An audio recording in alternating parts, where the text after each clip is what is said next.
We're here at Stars and Strikes MMA here in Westland. The reason we're here is because of Ben, your story. You're a boxer, you're a kickboxer, but there was a journey into how you got into it. You went through several trials and tribulations in boxing, and really combat sports is what called you. So can you just walk me through your story a little bit? Yeah, for sure.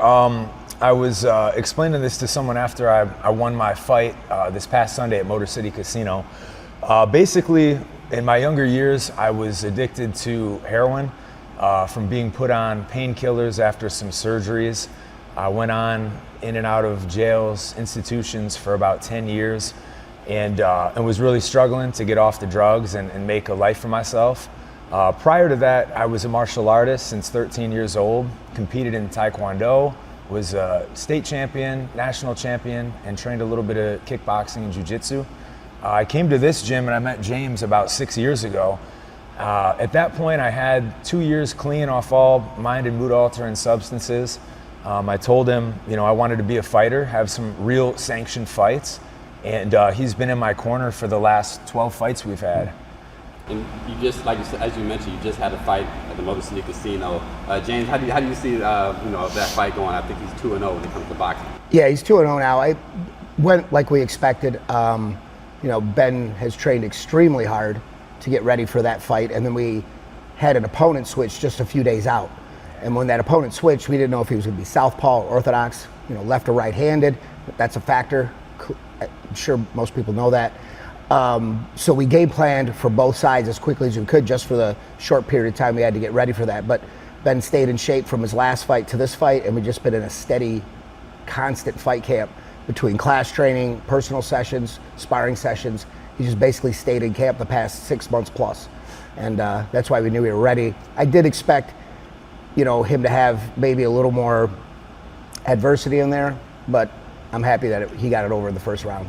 Absolutely. And when you saw Ben, coming to this gym, knowing the journey that he's had, what is it that, made you confident in his abilities to take this further? Well, that's because I believe I've seen martial arts change people's lives for the better nearly every day. It's one of the constant things that I've seen when it comes to, training, martial arts, boxing, wrestling. If somebody applies themselves to it, it'll change their life. And if a person's looking to change their life, this is something they can plug into to keep them busy, something they can plug into to give them discipline, even if it's just getting them in shape, which will help them to be better mentally in shape. But when he came in, I could tell by his, one, his stoicism, but two, his discipline right off the bat told me that, there was potential for him to be serious, because I get guys that come in practically every day that tell me they want to fight, and most of them, a lot of them don't even fight one fight.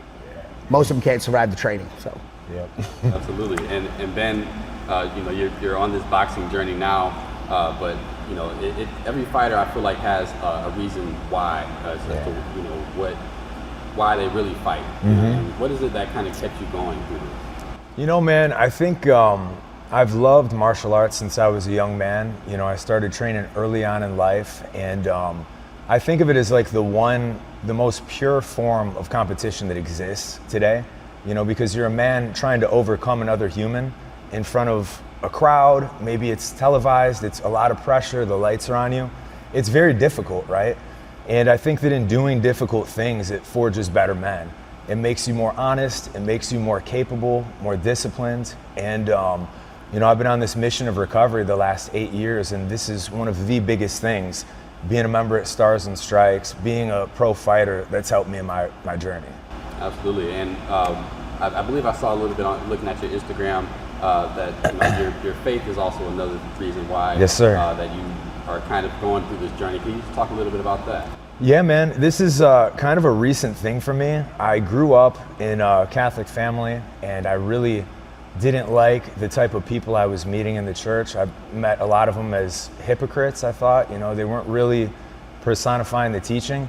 And recently, about a year and a half ago, I believe God put certain people in my life that were walking that walk, and I became interested in it. I started attending a church in Westland. It's a church run by a guy the pastor is also in recovery. He's got like 16 years clean. Story very similar to mine. I went there, I felt right at home, and they started teaching me about Jesus Christ, you know. And I started having experiences that changed my life for the better over there. I got baptized about a month ago, and this is another thing that really helps me. Absolutely. And let's pivot back to the boxing fight that you just had. You won by knockout. Did you expect that necessarily? You know, man, I had been training so hard with Coach James over here. My good friend Dean Caldwell, he's another pro fighter here. And I just feel confident whoever I fight, you know, not like arrogant or cocky, but prepared, because we train so hard over here and sacrifice so much. I don't really care who I fight. Being that this is a new combat sport for me, like I said, I've got 10 kickboxing fights. I've got a welterweight title, a middleweight title. Boxing is very different. You're very limited. You've got 2 weapons, you know. I can't knee or kick you. And it was a struggle to learn and adapt, but I've grown to like it a lot. And I think we did a good job in there. We ended up scoring 2 knockdowns in the first. He didn't answer the bell for the second, so technically it was a TKO, but I'm very happy with that. Absolutely. And you talked about the training, the dedication that you've had. What type of things are you doing for training here? Man, so we start out here with some cardio. It goes about 30 minutes long. It's a Tabata style training, a lot of push-ups, sit-ups, leg raises, movement, getting warm and you know, working hard. Then we drill for about a half hour, and then we spar for about an hour with various sized people. You know, it's not always me working with another welterweight.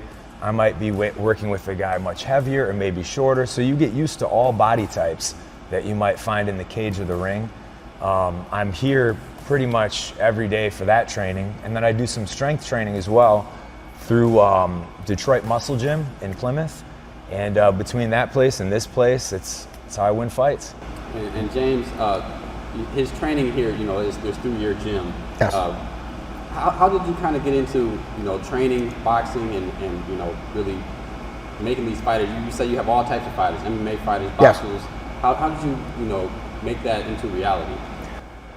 Well, I was a fighter myself, and I competed in a lot of different combat sports growing up, from MMA to jiu-jitsu, kickboxing, you know, taekwondo, karate. I competed in a little bit of everything, and I have been around this for over 30 years. So a lot of my close friends were fighters, and a lot of the people that were around me that weren't fighting were wanting me to train them, so I opened the gym 15 years ago. Initially, we focused mostly on kickboxers and MMA fighters, but as time went on and the gym grew and more people joined with different skill sets, we were able to build up a team, not only myself, but coaches that are under me, that we can adapt our training to fit specific combat sports like that. We have jiu-jitsu specific training, we have kickboxing specific, we have MMA specific, we've got boxing only training. We mix it up as much as possible, because everybody that we have helping teach that is usually somebody who's competed in that as well. We don't let anybody teach here who didn't actually fight in what they're teaching, as well as fight in MMA. It's kind of an important little detail that we require of our coaching staff. So because of that, and because of the time this gym's been open, and because of all the different types of fighters that have come through here or become part of this gym, we're able to cover all these bases that a lot of other gyms don't do. They might have guys competing in jiu-jitsu and MMA and maybe kickboxing, but you know, we've branched out to bare knuckle boxing, professional boxing. You know, we're trying to do a little bit of everything. It's not that, you know, I'm trying to chase after all those things, but if somebody comes to me and they want to fight, and it's something that I know we can prepare them for, we provide that outlet for them. And that's why we've had 71 fights this year total. Absolutely, that's a lot of competitors. But you also are able to teach people that are not necessarily trying to compete, but they just want to have the benefits, you know, of combat sports, right? Absolutely. 50% of our gym is fighter type people, whether they're currently fighting, on the path to fight, or are former fighters like myself and some of the other coaches here. But then half of the gym is just people that are training for being in shape, self-defense. I've got grandmothers in here, soccer moms, and college kids and teenagers literally train right next to the professional fighters. I make everybody train together. We don't break it into groups like, oh, these are the fighters, they train separately, these are the advanced people, they get the same training. So whatever he's learning, there might be a 22-year-old kid who works at an oil change place learning the exact same stuff. And we don't differentiate the training. We don't make it different. Sometimes it makes it a little difficult for newer people to join because the training is very hard and tough and it's not watered down. But if somebody comes in here and trains here, sometimes they don't want to fight. They just want to train, and then they're training with fighters. After a while, they get to realize, hey, I'm hanging with these guys, or hey, the fighters are telling them how good they are. Maybe they will dabble in the concept of fighting. I'd never push them to do it, but if they want to do it, I'm going to make sure that they're taken care of and that it's safe for them.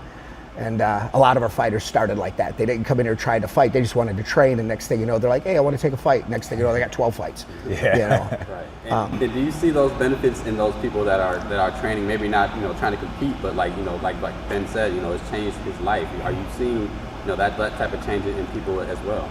Absolutely. That's why I'm so passionate about what I do, and that's why I'm so thankful that I got this as a job, because I do watch this change people for the better all the time. You learn humility very fast, because you might come in here and think you're tough and strong, but there's probably a girl here that can choke you out, or some guy who's a 130-pound pencil pusher who could choke you to death.